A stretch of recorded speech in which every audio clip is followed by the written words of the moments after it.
Hey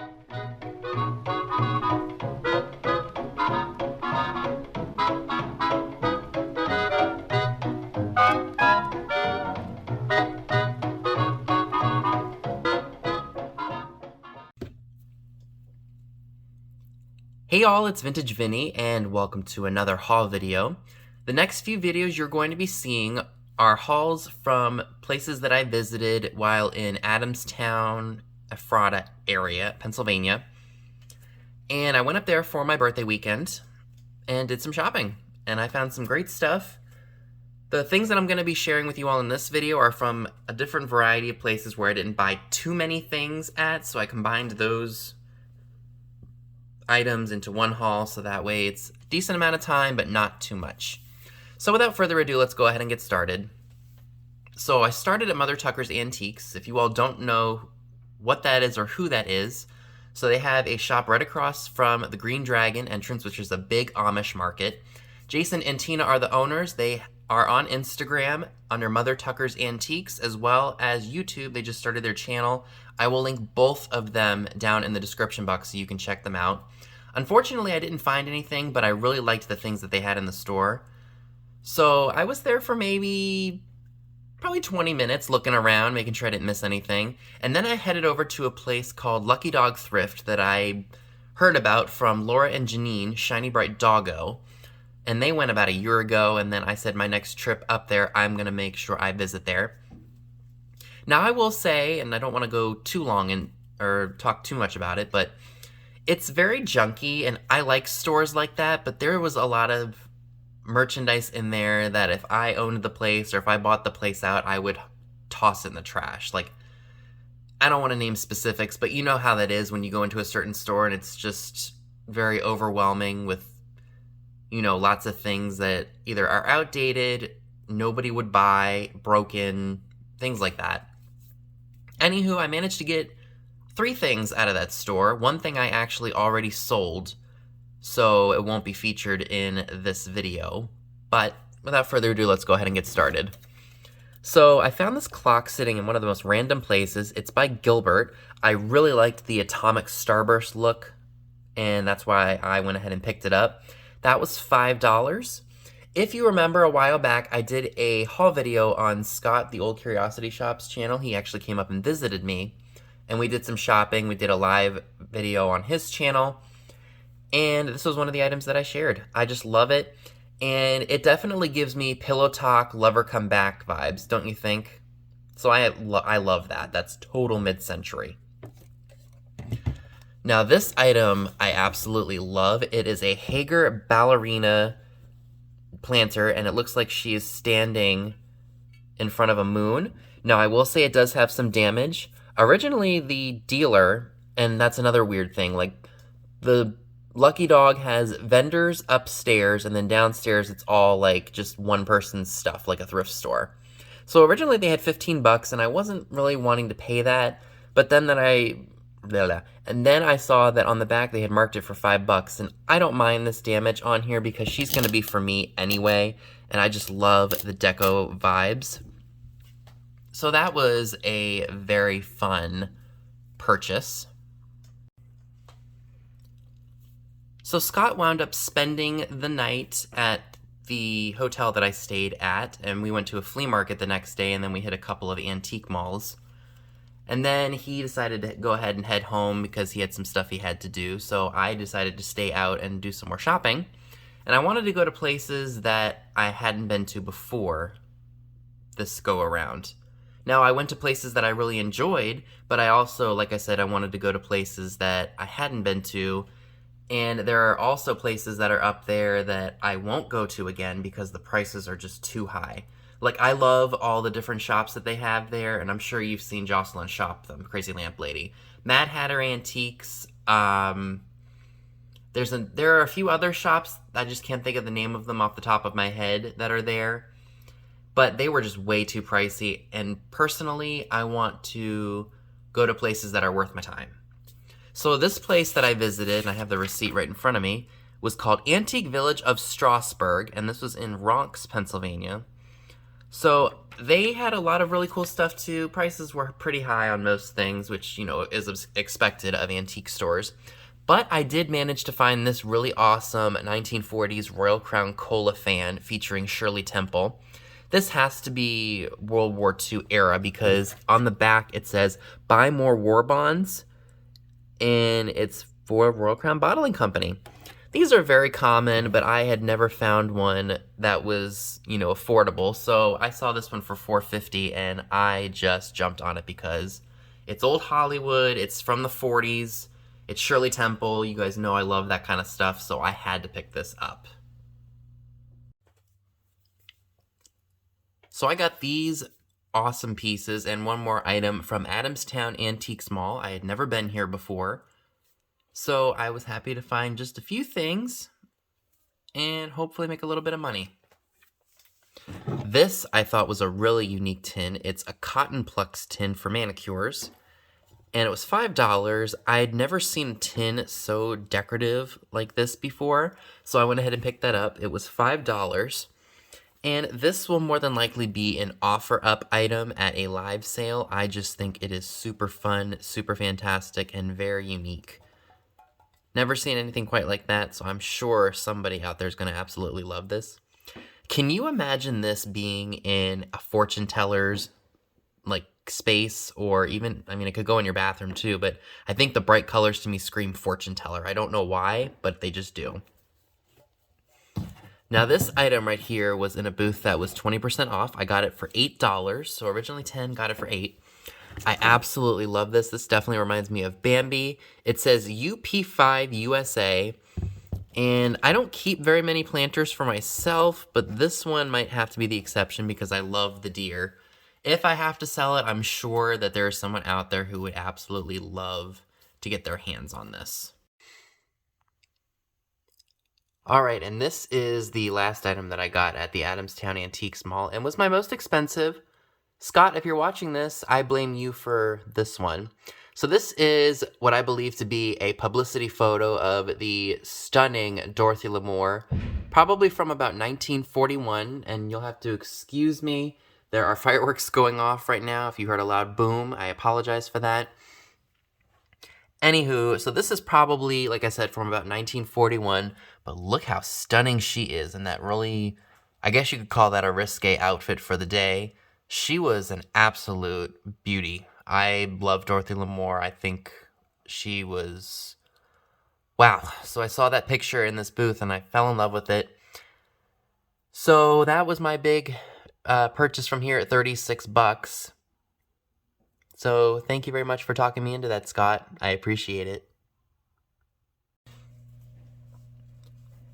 Okay, so the next group of items I picked up at a place called Ship's Grove Flea Market.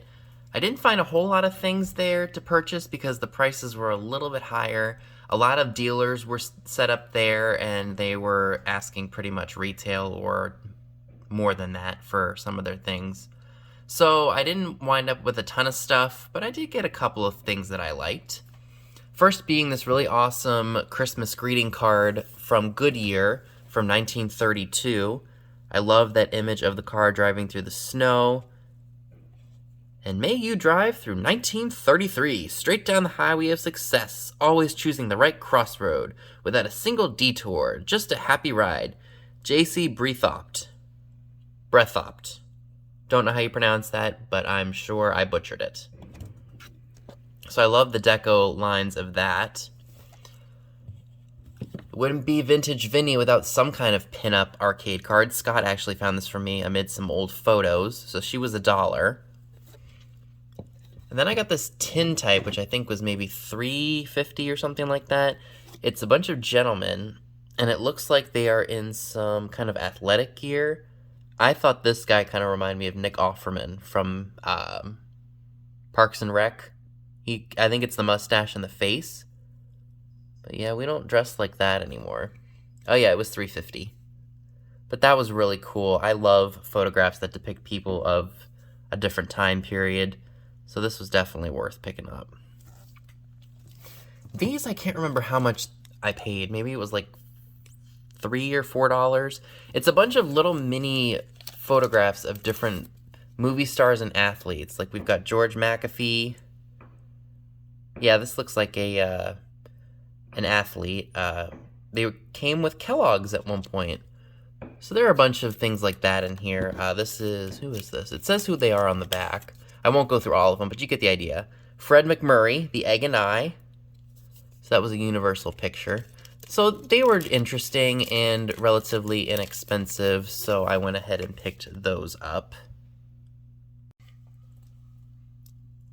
These were my most expensive purchase at Ship's Grove. I did pay up for these at $12. They're from the 1950s. It's Mr. Peanut, if you guys can't tell. There was a guy set up there, and he had Mr. Peanut everything. And I just happened to spot these, and I love that they have the rhinestone eyes still, because I know from ones that I've seen online, those are missing. So those were a very good pickup. And I gotta tell you a little story, and I promise you it's not gonna be a long one. So I had blue sunglasses on from the dollar store, and I had them on my head, and for whatever reason, you know how sometimes you have them up on your head and you forget they're there, or they just sit there for so long and you don't even feel them anymore? Well, after I had left this booth, I think I said I need to set my sunglasses down so I could look at something. And I realized that they said planters on them. So I was like, these aren't mine, nor did I pay for these. So after I was done looking at what I was looking at, or getting a price quote on something, I ran back to the booth and told the guy, I did not mean to take these. I apologize. I did not realize that my sunglasses were on my head. I do stupid things like that all the time. But, I mean, that's just part of who I am, I guess. So the next lot of items came from Pine Hills Antiques, which I have to say is probably one of the more better antique malls in the Adamstown area. Personally, I felt that their prices were much better. Now, granted, there were booths that had high prices on things, but Scott and I were still able to find some really good deals in here. So I spent $32.75, and that is with the discounts plus sales tax. So let's go ahead and jump right in. So for $4, I think it was $4. No, it was 30% off. I'm sorry. So I got this for $3.50. It's a footed creamer. It's not pointy hobnails, but it's like raised bubble almost. It's a little pitcher. And this does glow under the black light, so that was a really good find. So I was happy to pick that up. Now, I don't normally go for the typewriter ribbon tins, but sometimes some of the graphics on them are just really cool, like this Silk Star one. I paid about $5.60 for this one. Sorry, Katie, this is one I'm probably going to have to keep for myself because I think it goes really well with all of my old Hollywood things. So I will be keeping this one for my Hollywood stuff, and I apologize if the camera went out of focus there for a second. I actually bought 2 of these, and I sent the one that was in better shape to Katie, the Hallmark typewriter ribbon tin. And these were $4 each, so 20% off. Great deco graphics. I just thought these were absolutely great. So that I will probably also offer up at a live sale. Gosh, my camera is going out of focus like crazy. What's going on here? But yeah, very cool. Now this was in a booth that was 40% off, so I got it for $4.20. It's just a fisherman lighter. It was made by Amico Import, Japan, 1962. I think this would be a great piece to add to your summer decor. Now, I'll probably have to take a little WD-40 to the lighter because it's a little jammed. I've done that before, and it's completely, fixed it and makes the lighter flip up. So I believe that this is what they call a, what's it called? I'm very, very bad at this. You have to squirt the lighter fluid on a spongy material to help the flint ignite. It's slipping my brain right now, but you get the idea. So that'll also be up for grabs at a live sale. I think someone's going to absolutely love that. And the last item that I picked up at Pine Hills Antiques was this really awesome lady head vase. She was actually a really good bargain. I got her for $9.60. As you can see, her finger is broken off, but honestly, everything else on her is in really good shape. She's from 1958. Honestly, if I wanted to repair it, I probably could. Dee could give me a couple of tips on that, I'm sure. But like I said, aside from that, her eyelashes are in good shape. There's nothing broken off of her besides her finger. Like, there's no major chips on the hat that she's wearing. I could not believe she was only $12 and she was 20% off, despite the finger breakage. Okay, so the last place that I visited for this portion of the haul anyway was the Vintage Kitchen, which was in Denver, Pennsylvania, literally right around the corner from the hotel I was staying at. So the only thing that I really got there, besides one of their t-shirts, was Easter stuff because it was 50% off. Let me tell you, if you've never seen so many cool vintage kitchen pieces like jadeite mixing bowls, polka dot bowls, you name it, they pretty much had it. It was priced pretty much right where it was, where it was supposed to be or higher, unfortunately, but it was so cool to see it all just lined up and displayed. It was amazing. It was almost like a museum. So Easter stuff was 50% off, so I wound up spending, with the t-shirt, $19.36. So I actually have one of these, and I bought one of them a while ago at an antique store that's here, and unfortunately they are out of business. That was $4.75, so I'm going to look at the one that I have and see which one is in better shape. If the one that I have in my Easter decor right now is in worse shape than this one, I'll be selling that one and keeping this one. But that's just cute. I love that. It's pottery. This was a really neat postcard advertisement from 1907 for Snowdrift, which I think was, what was that, laundry detergent? Or maybe it was for, oil, I'm sorry, not laundry detergent. It says it right there, the Southern Cotton Oil Company. And there's a bunny in the snow. I just loved that. And that was $2.50. This was probably the best find at that mall. This is a Lefton Sugar Bunny. I paid $7.50 for that. And they do pretty well. I did notice when I picked it up, and I shared it in the video that I did with Scott, it looks like it's cracked here, but maybe that was just done during manufacturing, because if you look at the sugar on him, there doesn't appear to be any repairs or anything. So maybe that was just an error in the manufacturing process, but I just thought he was cute and he had to come home with me. Now, the last item that I'd like to share with you all is this bunny on nest. I did not realize that the flash was coming off of it. It's flashed. Had I noticed that, I probably wouldn't have picked it up. I'm not sure if people would still want it even though the flash is coming off. I feel like a fool for not noticing that. I kind of just grabbed it and was like, oh, it's just kind of like a yellowish clear color. But that was $4.50. So I can probably either scrub all of the flash off, or maybe I can just leave it as is and let the new buyer handle that. Because it's still a nice piece. It just needs to be, it needs to be fixed, quote unquote. So, folks, that is everything that I would like to share with you all for my first part of my trip to Adamstown. Let me know down below in the comments section, what were your favorite items from this haul? So that's all I have for you today. Be sure and give this video a big thumbs up, leave a comment below, subscribe if you haven't already. Be sure and click the bell next to the subscribe button if you'd like to get notified when new videos are uploaded. Be sure and check me out on Instagram, the link to it is down below as well, where you will see pictures of items to come in future haul videos. Thanks so much for watching, and I'll see you all soon. Bye guys!